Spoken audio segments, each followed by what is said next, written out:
When you think of Dorne, you probably fall into two camps. Either you're like, Dorne, that's like the most southern kingdom of Westeros, it has like snakes, sand, a blistering furnace, aka the sun, and then there's the proponents of the Dornish Master Plan, and all of you are seriously wrong about Dorne. Hey, it's King McKay. The following theory isn't an astounding insight into Dorne's plot, or a new place that will blow you away, but rather a detailed look at Dorne, the Martells, and a theory referred to as a Dornish Master Plan. So House Martell.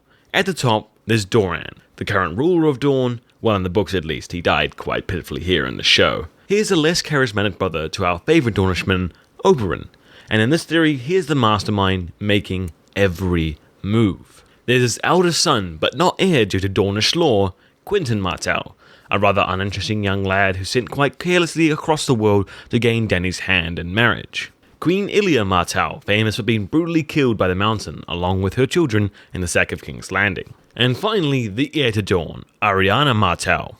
So if Doran Martell is the mastermind, how does this theory claim that he is pulling all the strings of Westeros? First off, we hear the type of person Doran is, from Tywin, when he's comparing Orberyn to him. His brother is a cautious man, a reasoned man, subtle, deliberate, even intolerant to a degree. He is a man who weighs the consequences of every word and every action.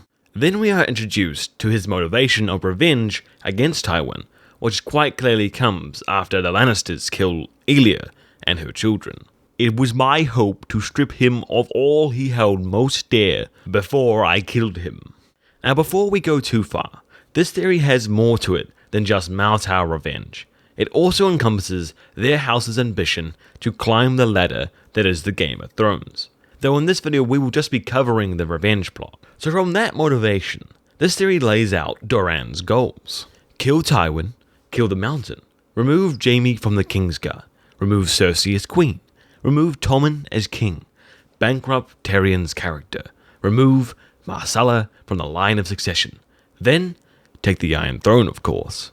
So that's the plan stated in this theory, and most of this we've seen played out in the story, though how Doran and the Martells are involved is where I separate from most of the proponents of the Dornish Master Plan. The number one problem is with this list. At first it makes perfect sense.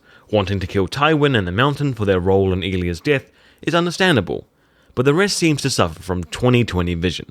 Why remove Jaime instead of killing him? Why bankrupt Tyrion instead of killing him?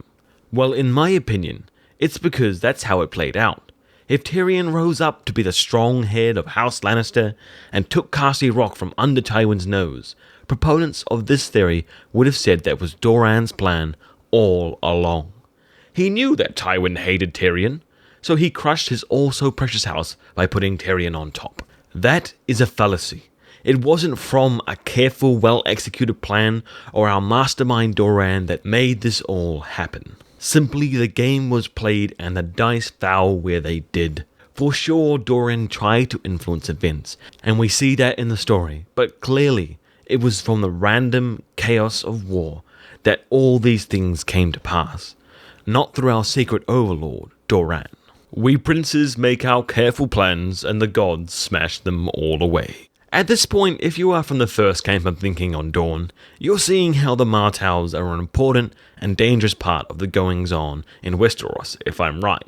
And the proponents of the Dornish Master Plan, well, they can see that I view the Dorne plot in a very different light than most Martell fans would. So let's actually see my evidence and reasoning for all these things. Alright, kill Tywin. So this theory claims that when Oberyn went to King's Landing and died fighting for Tyrion, he had already poisoned Tywin, confirming his death. That's why when Tyrion went to his chamber with the crossbow, he was on the toilet and he looked like he'd been there for a while. Then at his funeral his body stank like all hell, even though his body was filled from inside and out with sweet-smelling ointments. Interesting, right? But does this make sense for Doran's plan? We already heard him say he wants to strip him of all he held most dear before he kills him. So why would he poison him so early?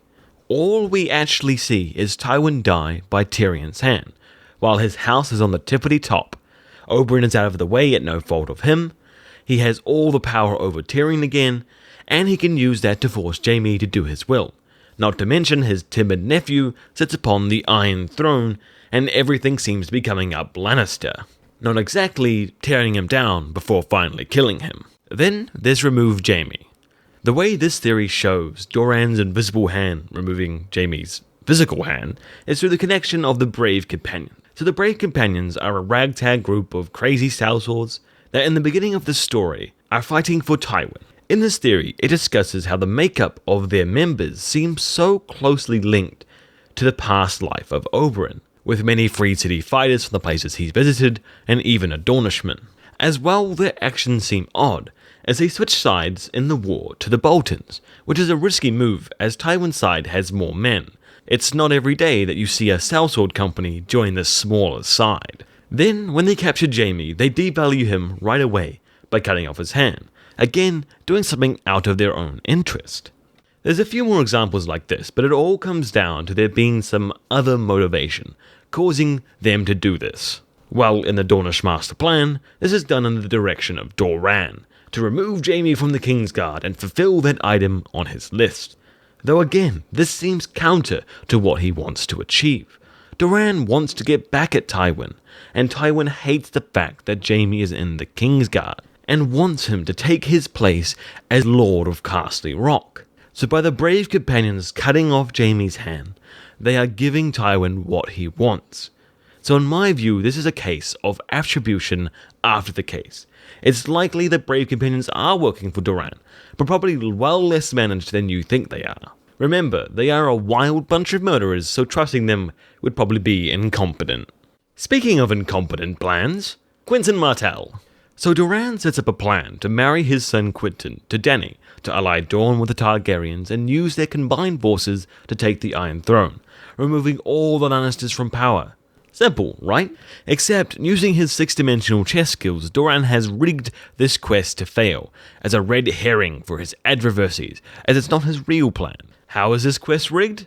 Well, no loyal Martell men accompany them, there's no help from Oberyn's many connections overseas, the quest is led by men loyal to Illyrio, there's dangerous seas, pirate attacks killing many comrades, those people are sabotaging the mission, Quentyn arrives on the worst possible day, and to top it all off, Dany has no clue about the arrangement, or who Quentyn is. Well and truly set to fail. Okay, so Doran's plan worked, and Quentyn comes home after throwing all Doran's enemies off his trail. No, in true Martell style, they can't even succeed at failing. So Quentyn, not being clued into his father's plan, pushes on after every stumble, and actually makes it to Dany. And being the stubborn, honourable Dornishman he is, he tries a crazy move to impress her, riding a dragon. Spoiler alert, it majorly goes sideways and ends with no Quentyn, just burnt bones. So that's bad. How about Arianne Martell? She's the oldest child of Doran, and the heir to Dorne, giving her a big influence. Well, in the chapters we follow her, we learn that she has a good relationship with the Sand Snakes, is unaware of Doran's plans, and is unhappy with his actions, especially after the death of Orberyn. So as a counter to her father, she sets up a plot to capture Myrcella, who's under Doran's protection, and use her claim to the Iron Throne through Dornish law as she is older than Tommen, to overthrow Lannister power in King's Landing. Spoiler alert, it goes majorly sideways and ends with the King's Guardman dead, she is imprisoned along with the Sand Snakes, and Myrcella is short one heir. Another complete failure of communication and organization in the Martell family. So let's look at what happened so far. Orberyn is dead, and Tywin died with his house on top. Quentyn has made a mess of things and could possibly be dead. Arianne and the Sand Snakes undermine Doran and are imprisoned, not to mention the plan with Jaime, Cersei, Tommen, and Tyrion seems more like people rolling with the punches and adapting to changes than any well-executed plan, with clear goals and motivations. Alright Martell fanboys, this part is for you. The appeal of House Martell comes from its characters. Orberyn with his wit and charismatic smile, Arianne and the Sand Snakes with their strength, skill, and beauty, young, polite, and kind Quentyn with a strong heart and good friends, Trystane Martell's innocent friendship with Myrcella, and the powerful heritage of Dornish law, equal rights, and Nymeria, another strong queen who led her people through hell to make a home in Dorne. The Martells seem better than most when it comes to a house to support and back, but those who pay close attention know it's a house full of bitter hate, corrupt ambition, and downright evil practices. Orberyn is violent and rash. He bangs the Martells' own bannerman's paramour, and in the resulting duel, poisons his opponent. He travels the world killing and learning dark arts of blood magic and cruel, slow-lasting poisons. Doran, much like Littlefinger, uses people from afar to inflame the War of the Five Kings, causing suffering and pain to the whole realm. He works with telepaths connected to Orberyn to invade the minds of people and direct the brave companions to brutally murder thousands of people across the Riverlands, and not fighting men or soldiers, but defenseless septs and villages, with the goal to cause a faith backlash. So the dogmatism, lynching, and civil uprising led by the Sparrows was caused by Doran letting the brave companions loose in the Riverlands. And you don't need to be remotely clever to do that, just morally corrupt. So what was this all for? Well, we know that part of it was the bitter revenge against the Lannisters, but also just pure ambition to climb the ladder that is the Game of Thrones. So in the end, it's just more suffering and misery caused by lords squabbling over an iron chair. House Martell are no masterminds, or any more competent than half the characters in the show, and more importantly than that, they are just as petty, corrupt, and downright evil as any Lannister, Stark, or Bolton. Again, I'm probably right about half of this, and I would love to hear your thoughts about House Martell in the comment section below.